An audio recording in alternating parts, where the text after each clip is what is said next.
only knew about Jasmine in hindsight, but my friend Stacy knew her pretty well. Jasmine came to our Fun in the Sun parties at the Playboy Mansion, and that's where I met her. I used to date Hugh Hefner as one of his girlfriends, and I lived at the mansion. When I was a girlfriend, Holly Madison was the main girlfriend, and it was fun. Stacy Burke is a close friend of mine. She'd been going to mansion parties for a long time, and even after she stopped dating Hef, kept coming up there as a friend. Playmates, girlfriends, or some girls that have found attractive that were allowed to come to Fun in the Sun would come around in their bikinis, and we would just have a pool party. The women who would be invited to the Fun in the Sun parties had to fit a certain beauty standard.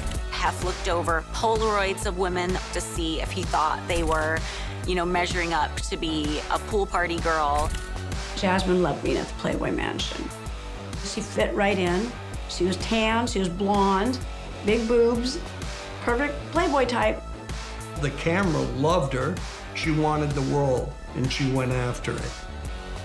You would think she'd be stuck up, but she was not. She was very sweet, very soft-spoken, and very nice and courteous.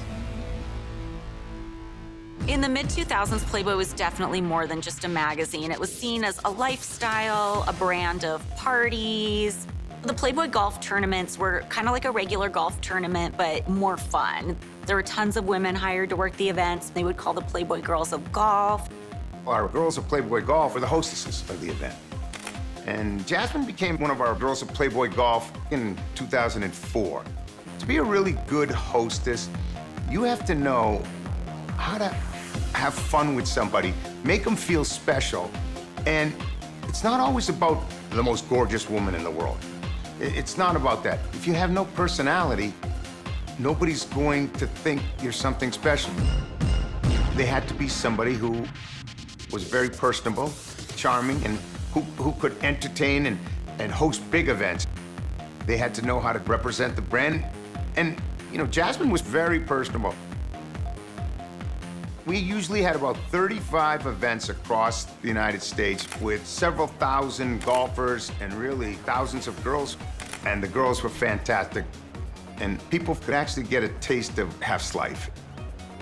When we went on the golf course, we weren't quiet on the course. We had DJs, we had games and fun. And there are some guys that never took their golf clubs out of their cart.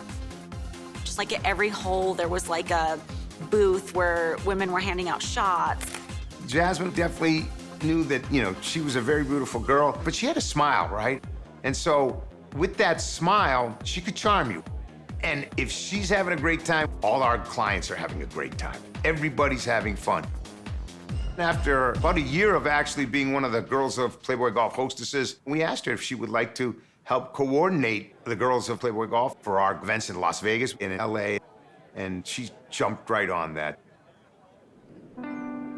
Jasmine Fiore was brought up outside of Santa Cruz, California, in a small town called Monte Dune. She was an only child, but she wasn't a silver spoon kid or a trust fund kid by any stretch of the imagination. Her father left her mother when she was 9 years old, leaving her mother limited resources to raise her alone. And she was somewhat of a tomboy. She went on a race car expedition across the country. She rode horses with the best of the cowboys. She was one ambitious, fun-loving young woman. But she had her sights set far outside of Bonnie Doon. By 2006, she was splitting her time between Vegas and LA. And once she was entrenched enough and savvy enough in the modeling business, the world was pretty much her oyster, just waiting for her to crack it open. Jasmine is probably the type of woman who was told, since she was an adult, you look like you should be in Playboy. And I think Jasmine, like a lot of other women, probably saw working the parties or working as a girl of golf as a stepping stone to something bigger, like a pictorial in the magazine. To be a playmate, it's a ticket to the high life. Jasmine saw that all of a sudden things happen. You meet people.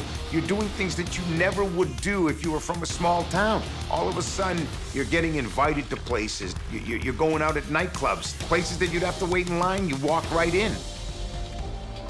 Jasmine had the typical California girl look. She was tall with a beautiful body. Usually that was the type of look that Hef really liked for the centerfolds. But Jasmine understood that, you know, a centerfold, it's rare. It's 12 a year, and that's it. Nonetheless, she still had ambitions to become a Playboy centerfold and did submit portfolios of photos. When Jasmine was auditioning to be a playmate in the early 2000s, it was a very competitive time. There were so many women, thousands and thousands a month submitting photos to be a centerfold. And even if Jasmine didn't make it as a centerfold, there were still a lot of doors open for her within the Playboy world. And somebody that they may want to be a brand spokesperson, yeah, she had all those attributes and traits, and that possibility was always there. When Jasmine became one of our coordinators at Playboy Golf, she'd heard me make this speech before. Hey, you're gonna meet a lot of people. You have to be careful. You have to be able to understand that, you know, not everybody is who they say they are. When you're in the safety of our Playboy party, we can ensure that you can have the best of times and still be safe. But if you decide to venture out, we can't stop you from doing that, but we can't control what happens. You can't trust everybody.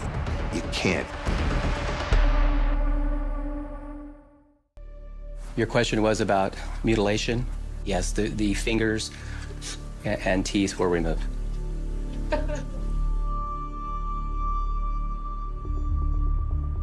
As soon as the coroner's office gave us the name of Jasmine Fuhr, we ran in our systems to see if she was reported missing, and that's when we found out she had actually been reported missing on the Saturday that we found her body. At that point, LAPD contacts us, and we learn that she's married to Ryan Jenkins. According to the missing persons report that Ryan Jenkins filed, he made comments to them like she's been missing since August 14th, the day before we found the body. As soon as we know about Ryan Jenkins and that he is the person who reported Jasmine Fuhr missing, we are frantically trying to get a hold of him. We get his phone number off the report, so we know it's his phone, and we are calling and calling, and he's just not picking up the phone for us. When you're looking at a homicide, you're always gonna look at the husband. Doesn't mean it's the husband, but we gotta talk to him. We gotta eliminate him just like we eliminate everyone else. The missing persons detective with the LAPD actually got a hold of Jenkins and told them, yeah, I reported her missing, but I gotta get back to Canada because I have visa issues. I thought it was pretty strange that he reports his wife missing and now he's leaving because of visa issues. We dug it a little deeper, and we learned that he was in a reality TV show, Megan Wants a Millionaire. This was months before the murder of Jasmine Fuhr.